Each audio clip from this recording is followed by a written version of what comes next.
do you do when your portfolio is caught in a riptide?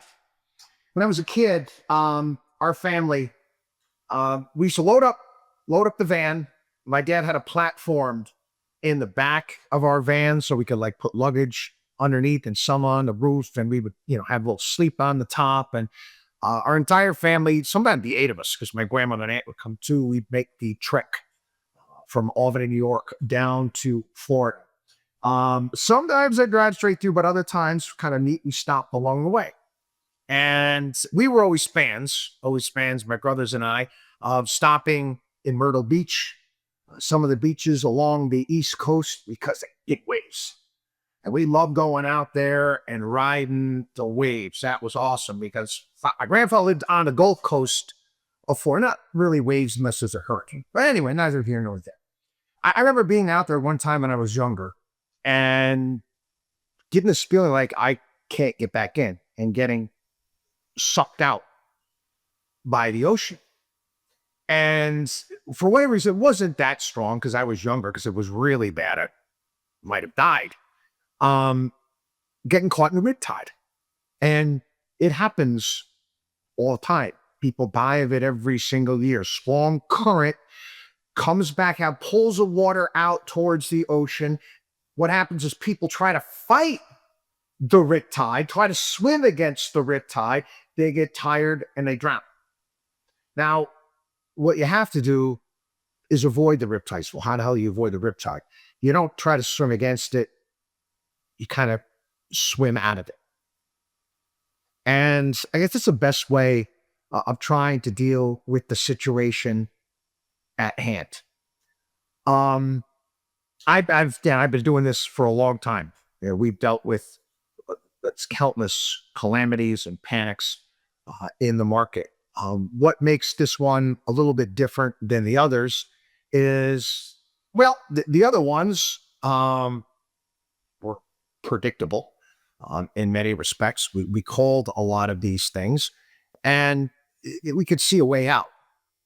We could see a way. Not that I can't see a way out here, but never ever in our history have I ever seen this type of a situation where you've got a market that, for all intents and purposes, was taken down intentionally. You put forward proposals where it's going to be damaging to the economy. I would never, ever have thought that a president would ever do something like this. With that being said, again, there's a difference between men and women. Okay, I talk about that here on the program. Women, it's like dealing with my wife. Okay, oftentimes, something will be wrong with her, and so she's upset about something, and she doesn't want me to solve the problem. She kind of wants me to commiserate with her, kind of feel her pain type of a situation. Men like to be able to figure things out. They like to be able to solve problems. I'd like to be able to give you something definite, a fix. Or when our kids get hurt, whatever it may be, you automatically wish that pain upon yourself. You want to be able to solve the problem. That's what we do. So I spent most of my weekend pretty angry.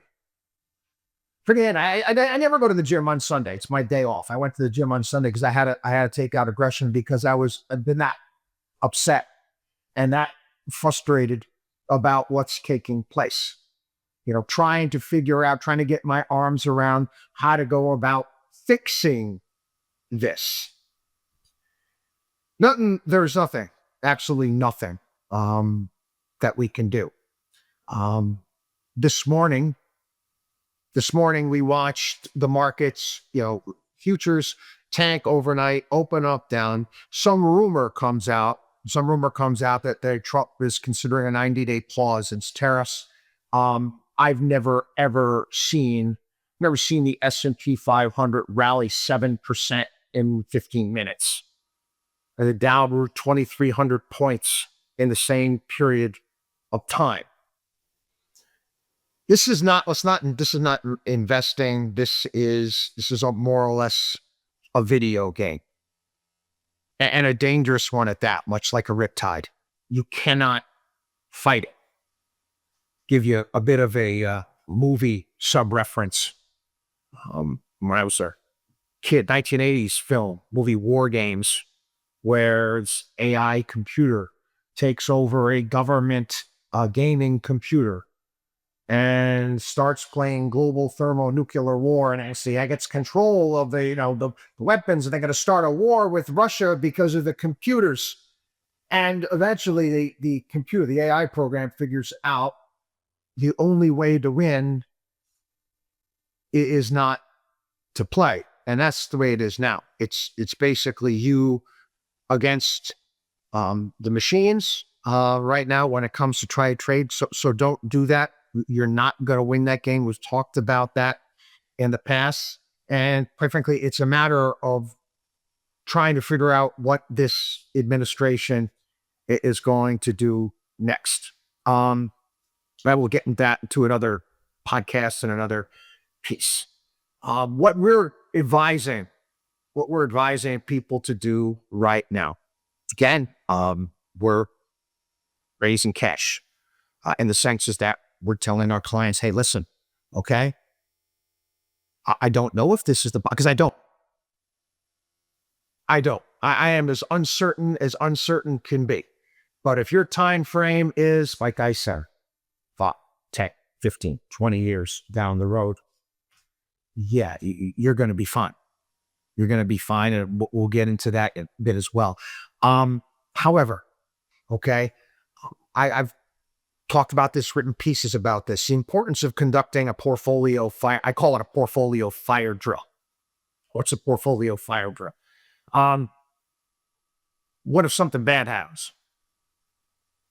Okay, what if something bad happens? If you need to have, I said, fire drill. I remember we're back in school. I remember it because it was bloody cold in upstate New York, and they would conduct stupid fire drills in the middle of the winter. You go out cold. Sometimes you'd be happy about the fire drill because you'd be in the middle of a test or something like that, and you might get out of it. But anyway, neither here nor there, okay? You gotta conduct a portfolio fire drill. And you better, you need to make sure, you need to be prepared, okay, that you're able to deal with another 20% to the downside, because that's in the cards. I'm not going to lie to you. That's in the cards. It's doesn't make any sense. It's nonsensical, but it is. It's in the cards. So that's something that, again, you need to take into consideration. Re-advising people to sell high-quality companies? No. But he talked about reasons to sell. I mean, if you're taking a look at a company and its management's gone bad, the business is bad, but it's just a lot of things going wrong for that company. Deteriorating business, poor capital allocation, what it's doing, making poor decisions, a myriad of different things. One of the things for also selling positions is you need cash for other commitments in life. And again, that's something to take into consideration at this point in time. Again, it's something we're reminding people of. You want to take a look overall. As bad as the situation is, I'm not sugarcoating this by any stretch of the imagination. It will work its way out. It always does. It always does. Eventually, logic will prevail when it comes to this. But frankly, it's just Law. That's going to take. Another one, some reference, a movie I some reference from time to time from one of, I some reference this guy. Jeff Goldblum played Ian Malcolm in Jurassic Park.